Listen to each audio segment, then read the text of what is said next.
The first one up on our list is TaskRabbit. So TaskRabbit is a platform where people who do handiwork can match with people who need handiwork done. Now, you might think handiwork and think this is going to be complicated, but not all the time.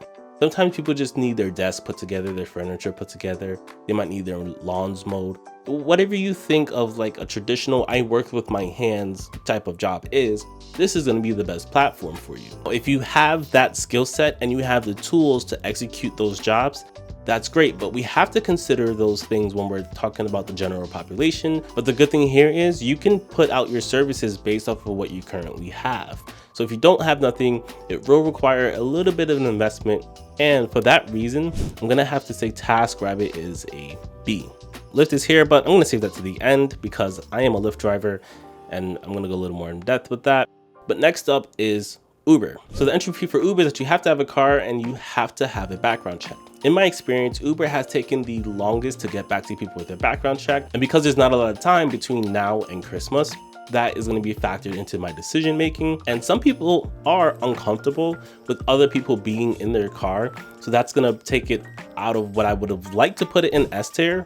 Generally speaking, Uber is an S tier platform, hands down. However, for your average person that's just trying to come up with some extra cash for Christmas, there's easier ways to do it that won't make you as uncomfortable as having a stranger in your car.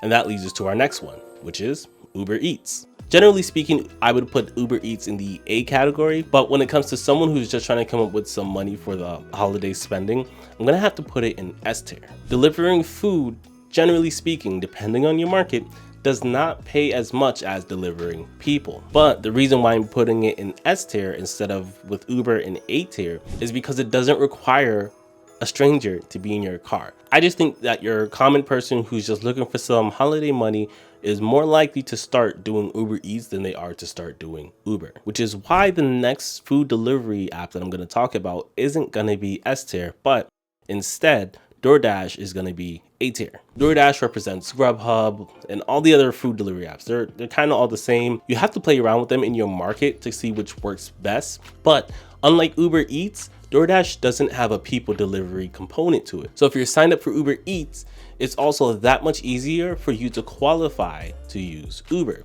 DoorDash, Grubhub, and those services are only food, and that is a negative because it doesn't give you quick access to say, hey, maybe I will try to deliver some people today. Next up is kind of the new kid on the block, and that is Spark. Spark is a grocery delivery service similar to Instacart, but it's only for Walmart and it's directly from Walmart. Because there's less of a middleman in between you and the customer, drivers have been getting paid very well, but it depends on your city, and if their city is full, you can't use it. So there's a chance that you won't be able to use it in your city. However, with the holidays coming up, more people are cooking, people are busy, so they're using the service more and more. But I'm gonna have to put this in the A list just because of lack of availability. I would actually put this in the D category if it was for general money making, just because of the lack of availability and because it seems to have some slow seasons depending on your market. But most markets seem to be slow and then it picks up around the holiday times. So it's gonna be an A tier for this season. Next, we have apps where people can request for you to either pet sit or to walk their dog on a recurring basis. Now, Wag is one of the companies that you can use. There are several other companies, and again, you have to find out which one works best in your market. And with any of these apps, guys, don't fall into favoritism. Use all the apps, maximize your earnings. I'm gonna have to give it a C. With some of these pet apps, they require a higher level of verification because driving someone's dog somehow is more personal than driving people. So some of these apps actually need referrals and it takes a longer time to set up. And like I said previously, the holidays is around the season, and the more time you have to make this money is the more likely you're going to accomplish your goals. So it's gonna be down there in the C tier. It doesn't pay as well as delivering food or delivering people. We're gonna talk about Turo. Turo is a car rental service that's similar to Airbnb, where you can rent your car to other people. There are some restrictions on how old your car can be, but when it comes to the holiday season, it does take time for you to ramp up how much money you can make. The typical advice is to start at a lower price point, just until you can get enough reviews to be a certified user, and then you can increase the amount you want to make. So I don't think there's enough time in between now and the holiday season for you to do that. So while Turo can be a great income maker, it can make you on average about $600 to $700 to $800 per month with just one car, I'm gonna have to put it down here in the C tier, just because of how long it takes to actually ramp up, unless you have a really good sought after car in a market where other drivers don't have that car as well. But chances are, if you have a car like that, you should be able to afford Christmas or holidays, whichever one makes you guys not mad at me. All right, so we got 3 left. We got Airbnb, we have Amazon Flex, and we have Lyft. The average Airbnb income is 3 times higher than the second place, which is like Lyft and Uber.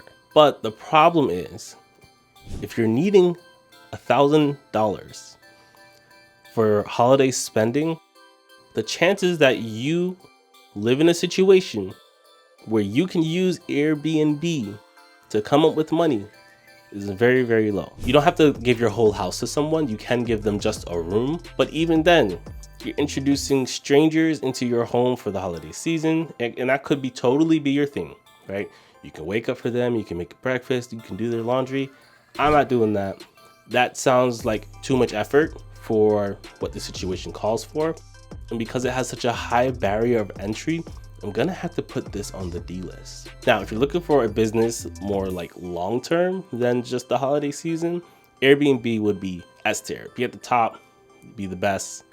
But when it comes to just making money for the holiday season, I'm gonna have to put it down here in D, because chances are people will use it for Christmas, and by then you should have done your Christmas shopping. So it's not gonna be very high on this list. Delivering for Amazon Flex, in my experience, is way more enjoyable than delivering people, and it's way more enjoyable than delivering food. Unlike food, all you do is go to the Amazon warehouse, they put packages in your car, and you're just dropping off packages. And since it's usually done by clusters, typically, not always, but typically, you're in the same section of the city, just, going door to door, dropping off packages. With food delivery, you have to go to the restaurant, wait for the food, drop the food off, and repeat. So it's a little easier. You get a lot more exercise with Amazon Flex. And when you're done, you're done. It shows you what you're gonna be making up front, and they don't really care what kind of car you have as long as it works. So the barrier to entry for Amazon Flex is really low. It's really enjoyable. And let's say that you're trying to buy gifts for your children. You can bring them with you and teach them the value of earning what they get. Sure, you can do that with food delivery too, but because of how inactive the food delivery process is and how much waiting time there is, I think Amazon Flex is better for children who might have lower attention spans. I'm gonna put Amazon Flex up here in S tier. Now, the only problem with Amazon Flex is that there is a cap to how much money you can make, so you really need to plan your time properly. Amazon typically just sends out their packages at one time throughout the day, and then once you're done, you're done. You can't go back and pick up more, depending on your location, of course. In my experience, in my town, every town's gonna be different, you can expect to make between $75 to $100 per day, and it's perfect for the person who's not trying to do any of these gig apps full time, that person who just wants to come up with some Christmas money, and maybe that person who wants to teach their kids some value. And the last one is Lyft. I know it used to be pink, but they changed their logo. This is the platform of choice that I prefer using. I'm gonna put this in A.